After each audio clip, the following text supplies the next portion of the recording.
News 24-এর আজকের সর্বশেষ সংবাদে প্রথমেই জানিয়ে দেব সংবাদ শিরোনাম, পরে থাকবে এ নিয়ে বিস্তারিত আলোচনা। হেফাজত নেতাদের সম্পদ বাজেয়াপ্তের দাবি। এরপরে রয়েছে পুরান ঢাকা থেকে গুম হয়েছেন অর্ধশতাধিক নেতাকর্মী বললেন ইশরাক। জানাবো জনসম্মুখে ফরাসি প্রেসিডেন্ট ইমানুয়েল ম্যাক্রোকে থাপ্পড়। এরপরে জানাবো এখন যারা রাষ্ট্রপ্রধান হন ক্ষমতায় টিকে থাকতে চান বললেন মির্জা ফখরুল। রয়েছে 14 জুলাইয়ের উপনির্বাচন পেছানোর আবেদন জাতীয় পার্টির। এছাড়া রয়েছে কি ভাই কিছু হবে প্রশ্নের উত্তর দিলেন মির্জা ফখরুল। জানাবো শাহজাহান খান জামায়াত বিএনপিকে পুনর্বাসিত করেছেন এবং সবশেষে রয়েছেন ক্ষমতায় গেলে যা করবে বিএনপি। পুরো খবর পেতে ভিডিওটি শেষ পর্যন্ত দেখুন। সর্বশেষ সংবাদ পেতে চ্যানেলটি সাবস্ক্রাইব করুন। এবার বিস্তারিত। হেফাজত নেতাদের সম্পদ বাজেয়াপ্তের দাবি। ব্রাহ্মণবাড়িয়ায় রেল সেবা চালু এবং হেফাজত ইসলামের 2 শীর্ষ নেতাকে গ্রেফতার ও তাদের সম্পদ বাজেয়াপ্ত করে তাণ্ডবে ক্ষতিগ্রস্ত সরকারি বেসরকারি সম্পদ সংস্কারের দাবিতে মঙ্গলবার মানববন্ধন করেছে জেলা ওয়ার্কার্স পার্টি। প্রেস ক্লাবের সামনে হওয়া ওই মানববন্ধন থেকে ধর্মভিত্তিক রাজনীতি নিষিদ্ধের দাবিও জানানো হয়। ওয়ার্কার্স পার্টির সভাপতি কাজী মাসুদ আহমেদের সভাপতিত্বে ও জেলা ছাত্র মৈত্রীর সভাপতি ফাহিম মুনতাসিরের সঞ্চালনায় এতে বক্তব্য রাখেন ওয়ার্কার্স পার্টির সাধারণ সম্পাদক আবু সাইদ খান, শামসুল আলম, ফিরোজ পাটোয়ারি, মোহাম্মদ নাসির মিয়া প্রমুখ। বক্তারা এ সময় হেফাজত ইসলামের ব্রাহ্মণবাড়িয়ার সভাপতি ও সাধারণ সম্পাদককে গ্রেফতার এবং তাদের সম্পদ বাজেয়াপ্ত করে তাণ্ডবে ক্ষতিগ্রস্ত প্রতিষ্ঠান সংস্কারের দাবি জানান। 20 জুনের মধ্যে ব্রাহ্মণবাড়িয়ার ট্রেন না থামলে অবরোধেরও ঘোষণা দেয়া হয়। পুরান ঢাকা থেকে গুম হয়েছেন অর্ধশতাধিক নেতাকর্মী বললেন ইশরাক। পুরান ঢাকা থেকেই দলের অর্ধশতাধিক নেতাকর্মী গুমের শিকার হয়েছেন বলে দাবি করেছেন বিএনপির বিদেশ বিষয়ক কমিটির সদস্য ইশরাক হোসেন। তিনি বলেন তাদের অনেকেই ছিলেন পরিবারের একমাত্র উপার্জনক্ষম ব্যক্তি। তাদের হারিয়ে পরিবারগুলো অসহায় হয়ে পড়েছে। অবিলম্বে নিখোঁজ নেতাকর্মীদের মায়ের কোলে ফিরিয়ে দেওয়ার দাবি জানান তিনি। বিএনপির প্রতিষ্ঠাতা জিয়াউর রহমানের 40তম শাহাদাত বার্ষিকী উপলক্ষে মঙ্গলবার দুপুরে রাজধানীর নয়াবাজার এলাকায় গুম হওয়া নেতাকর্মীদের পরিবারের মাঝে উপহার বিতরণ অনুষ্ঠানে ইশরাক এসব কথা বলেন। অনুষ্ঠানে প্রধান অতিথি হিসেবে উপস্থিত ছিলেন বিএনপির স্থায়ী কমিটির সদস্য নজরুল ইসলাম খান। তিনি গুম হওয়া পরিবারের সদস্যদের প্রতি সমবেদনা প্রকাশ করে বলেন, আমরা আমাদের গুম হওয়া প্রত্যেক ভাইকে খুঁজে বের করব, সেই সঙ্গে এই গুমের সঙ্গে যারা জড়িত তাদেরও বিচার করা হবে বলে মন্তব্য করেন। পরে বিভিন্ন সময় গুমের শিকার হওয়া নেতাকর্মীদের পরিবারের মধ্যে আর্থিক সহায়তা দেওয়া হয়। এ সময় বিএনপির চেয়ারপারসনের উপদেষ্টা আব্দুস সালাম, ঢাকা মহানগর বিএনপির সহসভাপতি নবিউল্লাহ নবী, ক্যান্ডারিয়া থানার সাধারণ সম্পাদক আব্দুল কাদের, সূত্রাপুর থানার সাধারণ সম্পাদক এম এ আজিজ প্রমুখ উপস্থিত ছিলেন। জনসম্মুখে ফরাসি প্রেসিডেন্ট ইমানুয়েল ম্যাক্রোকে থাপ্পড়। জনসংযোগের সময় ফরাসি প্রেসিডেন্ট ইমানুয়েল ম্যাক্রোকে সজোরে থাপ্পড় মারেন এক ব্যক্তি। সেখানে ভিড় জমানো জনতার সঙ্গে হাত মিলিয়ে কথা বলার সময় ঘটনা ঘটে। তৃতীয়বারের মতো জনসম্মুখে হামলার শিকার হলেন তিনি। করোনা ভাইরাস মহামারীর পর জীবন কিভাবে স্বাভাবিক হয়ে আসছে সে বিষয়ে সাধারণ জনগণ ও শিক্ষার্থীদের সঙ্গে কথা বলতে নিজ দেশের ড্রোম অঞ্চলে গিয়েছিলেন ইমানুয়েল ম্যাক্রো। তখন এই অপ্রীতিকর ঘটনার সম্মুখীন হন তিনি। এই ঘটনার ভিডিও অনলাইনে ছড়িয়ে পড়ার পর তা ভাইরাল হয়ে গেছে। ভিডিওতে দেখা যায় ফ্রান্সের দক্ষিণ পূর্বাঞ্চলে ভ্যালেন্স শহরের বাইরের টেইনি হার্মিটেট এলাকার সরকারি সফরের সময় ভক্ত ও শুভাকাঙ্ক্ষীদের সঙ্গে সৌজন্য সাক্ষাতে হাত মেলাতে যান ম্যাক্রো। এ সময় ব্যারিকেডের আশেপাশে দাঁড়িয়ে থাকা ওই যুবক ম্যাক্রোর গালে সজোরে থাপ্পড় মারেন।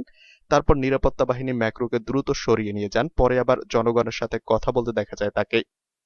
ব্রিটিশ সংবাদ মাধ্যম ডেইলি এক্সপ্রেসের এক প্রতিবেদনে জানা যায়, এর আগে 2017 সালে মার্চে প্যারিসে আয়োজিত একটি কৃষি প্রদর্শনীতে এক বিক্ষোভকারীর হাতে ডিম হামলার শিকার হয়েছিলেন ইমানুয়েল ম্যাক্রো।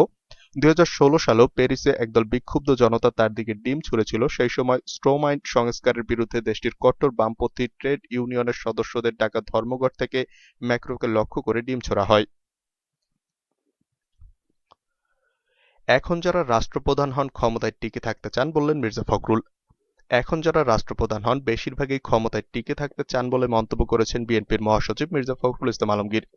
তিনি বলেন, এই পৃথিবীতে এখন কোনো আদর্শ নেই, কোনো রকমের সততা নেই, কোনো মূল্যবোধ নেই। সময়টাকে এজন্য নষ্ট সময় বলা হয়। আজ মঙ্গলবার বিকেলে জিয়াউর রহমানের 40তম মৃত্যুবার্ষিকী উপলক্ষে জাতীয় প্রেস ক্লাবে ঢাকা মহানগর উত্তর বিএনপি আয়োজিত আলোচনা সভায় তিনি একথা বলেন। রাজনীতিতে নীতিকথা নির্বাসিত হয়ে গেছে বলে মন্তব্য করে মির্জা ফখরুল বলেন, গণতন্ত্রের সবচেয়ে বড় প্রবক্তা আমেরিকা, সেখানে কিছুদিন আগে দেখলেন নির্বাচন হলো, ট্রাম্প কি চেষ্টাটাই না করলেন টিকে থাকার জন্য। যত রকম চেষ্টা আছে নির্বাচন কমিশনকে নিয়ন্ত্রণ করে একদম শেষে ক্যাপিটাল হাউসে মানুষ ঢুকিয়ে দিল, শত শত হাজার হাজার মানুষ, যা আমেরিকার ইতিহাসে নেই। তিনি বলেন, আজকে 40 বছর পরে আমরা প্রেসিডেন্ট জিয়াউর রহমানকে স্মরণ করছি। প্রয়োজনটা কেন? প্রয়োজন হলো এজন্য যে এই মানুষটাকে বরাবরই স্মরণ করতে হবে।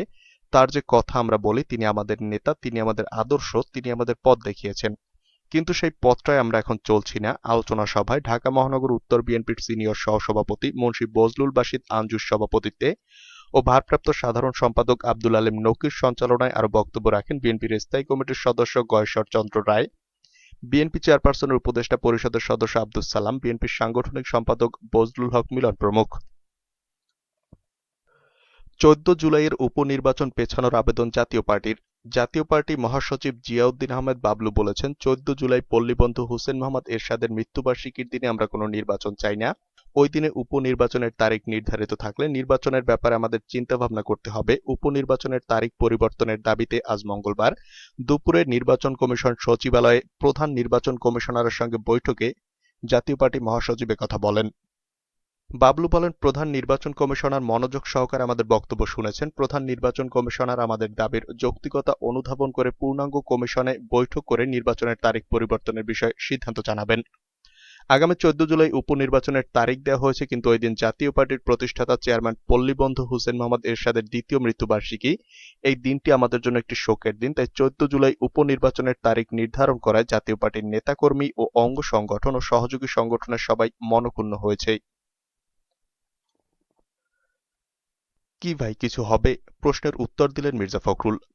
একজন মানুষ মরে যায় কখন? সে যখন আশা হারায়। আশা নিয়ে আমাদের থাকতে হবে। একটি সত্য মনে রাখতে হবে, এই দেশের শতকরা 90 জন মানুষ বিএনপির পক্ষে আছে। যেখানেই যাবেন দেখবেন আমরা জয়ী হবই। আমাদেরকে সামনের দিকে এগুতে হবে। মঙ্গলবার বিকালে জাতীয় প্রেস ক্লাবে এক আলোচনা সভায় দলের নেতাকর্মীদের উদ্দেশ্যে এসব কথা বলেন বিএনপি মহাসচিব মির্জা ফখরুল ইসলাম আলমগীর। আন্দোলনে জয়ী হব উল্লেখ করে দলীয় নেতাকর্মীদের আশাহত না হওয়ার আহ্বান জানান তিনি। ঢাকা মহানগর উত্তর বিএনপির উদ্যোগে দলের প্রতিষ্ঠাতা জিয়াউর রহমানের 40তম শাহাদাতবার্ষিকী উপলক্ষে এই সভা হয়। মির্জা ফখরুল বলেন, আমাদের মধ্যে অনেকে বলে, কি ভাই কিছু হবে? এটা যখনই মনে করবেন তখনই বুঝবেন যে আপনি শেষ। দলের ভারপ্রাপ্ত চেয়ারম্যান একটা স্লোগান দিচ্ছেন যে, যদি তুমি ভয় পাও তাহলে তুমি শেষ, আর যদি তুমি রুখে দাঁড়াও বাংলাদেশ। নিজের মোবাইল টেলিফোন দেখিয়ে বিএনপি মহাসচিব বলেন, সময় নাই। আমি আপনাদের দেখাতে পারতাম যে একজন রিকশাওয়ালা কি বলছে, একজন ঠেলাগাড়ি চালায় সে কি বলছে, গাইবান্ধাতে একজন সবজি বিক্রি করে সে কি বলছে। এগুলো কোনো কিছু বানানো নয়, তাদের মনের কথাগুলো তারা বলছে যে এই সরকার আমাদের কি দেখবে। নিজেদের দেখেই তারা কুলকিনারা পায় না, আমাদের তো দেখার কেউ নাই। তিনি বলেন, সরকার আজকে হাজার হাজার কোটি টাকার মেগা প্রজেক্ট করছে, অথচ এই যে মহাখালীতে 7 তলা বস্তি পুড়ে গেল, তাদের জন্য কোনো প্রজেক্ট তৈরি করে নাই। ঢাকা মহানগর উত্তর বিএনপির নেতাকর্মীদের উদ্দেশ্যে মির্জা ফখরুল বলেন, শুধু পদ পদবীর জন্য দৌড়াবেন না, কমিটি হয়ে গেলে হারিয়ে যাবেন না। হারিয়ে যেন আমরা না যাই, এবং এবার আমরা যেন সর্বশক্তি দিয়ে চেষ্টা করি। বাকি তো আল্লাহর হাতে, সব উপরওয়ালার হাতে। আমরা বিশ্বাস করি যে আমরা সঠিক পথে থাকলে বিজয় আমাদের অনিবার্য। শাহজাহান খান জামায়াত বিএনপিকে পুনর্বাসিত করেছেন। আওয়ামী লীগের সভাপতি মণ্ডলীর সদস্য ও সাংসদ শাহজাহান খান মাদারীপুরে জামায়াত বিএনপিকে পুনর্বাসিত করেছেন বলে মন্তব্য করেছেন মাদারীপুর জেলা আওয়ামী লীগের সভাপতি শাহাবুদ্দিন আহমেদ মোল্লা। গতকাল সোমবার রাতে জেলা আওয়ামী লীগের দলীয় কার্যালয়ে ঐতিহাসিক 6 দফা দিবসের আলোচনা সভায় তিনি একথা বলেন। শাহাবুদ্দিন আহমেদ মোল্লা অভিযোগ করেন, শাহজাহান খান ঢাকায় গিয়ে খালেদা জিয়াকে গালাগালি করে বক্তব্য দেন, আবার রাতেই মাদারীপুরে এসে জামায়াত শিবির ও বিএনপিকে নিয়ে মিটিং করেন, তাদের পুনর্বাসন করছেন। এসব কিন্তু ভালো লক্ষণ না। আওয়ামী লীগের লোক চিকিৎসার অভাবে ধুকে ধুকে মরে, আপনি তাদের সহযোগিতা করেন না, অথচ আপনি সোহরাওয়ার্দী হাসপাতালে গিয়ে বিএনপির লোকদের সহযোগিতা করেন, সেই প্রমাণও আমাদের কাছে আছে। গত রোববার বিকেলে জেলা আওয়ামী লীগের সভাপতির পদত্যাগের দাবি জানিয়ে বিক্ষোভ ও প্রতিবাদ সভা করেছিলেন সাংসদ শাহজাহান খান সমর্থিত মুক্তিযোদ্ধারা। এই প্রসঙ্গ টেনে শাহাবুদ্দিন আহমেদ মোল্লা বলেন, শাহজাহান খানের নেতৃত্বে আমার বিরুদ্ধে প্রতিবাদ সভা হয়েছে। সেই প্রতিবাদ সভায় সভাপতিত্ব করেন মুক্তিযোদ্ধা শাহজাহান হাওলাদার। কি তার পরিচয়? তিনি জাসদ ও বিএনপি করেছেন। বিএনপির এমন এক নেতা কি আওয়ামী লীগের সভাপতির পদত্যাগ চাইতে পারেন? এটা যারা আমরা আওয়ামী লীগ করি তাদের জন্য লজ্জার। সাংসদ শাহজাহান খানের আগের ইতিহাস টেনে জেলা আওয়ামী লীগের এই নেতা বলেন, বুকে হাত রেখে বলেন, 15 বছর আগে আপনার কি ছিল, এখন কি হয়েছেন। এখন যা হয়েছেন তার রাজৈর মাদারীপুরের মানুষের ভোটে। আপনি এমপি মন্ত্রী হয়েছেন, কিন্তু জনগণের কোনো উন্নয়ন হয়নি, সাধারণ কর্মীদের কোনো উন্নয়ন হয়নি। তিনি অভিযোগ করেন রাজৈরের 7টি শিক্ষা প্রতিষ্ঠান সহ মাদারীপুরের অসংখ্য শিক্ষা প্রতিষ্ঠানের সভাপতি শাহজাহান খান নিজে, তার স্ত্রী ও তার সন্তান। শাহজাহান খানের প্রতি হুঁশিয়ারি উচ্চারণ করে শাহাবুদ্দিন মোল্লা বলেন, শাহজাহান খান যাদের দিয়ে আমার পদত্যাগ চান এটা ভালো লক্ষণ না। জেলা আওয়ামী লীগের অফিসে আসার মতো সৎ সাহস আপনার নেই। আমার বিরুদ্ধে কোনো কথা থাকলে তা আওয়ামী লীগের পরিবারের মধ্যে আলোচনা করুন। ফেসবুকের রাজাকার আলবদরদের সন্তানদের দিয়ে আমাদেরও আওয়ামী লীগের কুৎসা রচনা করে যাচ্ছেন, এটা ভালো লক্ষণ না। আমি বলতে চাই এসব বন্ধ করুন। ক্ষমতায় গেলে যা করবে বিএনপি। এক যুগেরও বেশি সময় ধরে ক্ষমতার বাইরে থাকা দেশের প্রধান বিরোধী দল বিএনপির জাতীয় স্থায়ী কমিটির এক নেতা বলেছেন, বিএনপি ক্ষমতায় গেলে গুম হওয়া প্রত্যেক নেতাকর্মীকে খুঁজে বের করা হবে, সেই সঙ্গে গুমে যারা জড়িত তাদেরও বিচার করা হবে। মঙ্গলবার রাজধানীর নয়াবাজারে আয়োজিত জিয়াউর রহমানের 40তম শাহাদাত বার্ষিকী উপলক্ষে এক আলোচনা সভায় বিএনপির স্থায়ী কমিটির সদস্য নজরুল ইসলাম খান একথা বলেন। গুম হওয়া পরিবারের সদস্যদের প্রতি সমবেদনা প্রকাশ করে বিএনপির এই নেতা বলেন, আল্লাহর অশেষ মেহেরবানিতে নিশ্চয়ই আমরা আবার রাষ্ট্র পরিচালনার দায়িত্বে আসব। যখনই আমরা আসব আমাদের গুম হওয়া প্রত্যেক ভাইদের খুঁজে বের করব, সেই সঙ্গে যারা তাদের গুম করেছে, গুমের হুকুম দিয়েছে তাদের সবার বিচার হবে। সভায় বিএনপির আন্তর্জাতিক বিষয়ক কমিটির সদস্য প্রকৌশলী ইশরাক হোসেন বলেন, আমাদের দলের নেতাকর্মীরা বিভিন্ন সময় গুম হয়ে গেছে, তাদের আমরা ফেরত চাই। যাদের হদিস সরকার দিতে পারছে না তাদের কি হয়েছে তা জানানোর জোর দাবি জানাই। ইশরাক হোসেন বলেন, পুরান ঢাকা থেকেই কমপক্ষে অর্ধশতাধিক বিএনপি নেতাকর্মী গুমের শিকার হয়েছেন। তাদের অনেকেই ছিলেন তাদের পরিবারের একমাত্র উপার্জনক্ষম ব্যক্তি। তাদের হারিয়ে ফেলে অনেক পরিবার আছেন যারা অসহায় হয়ে পড়েছেন। অবিলম্বে তাদের নিখোঁজ সন্তানদের মায়ের কোলে ফিরিয়ে দেওয়ার দাবি জানান তিনি।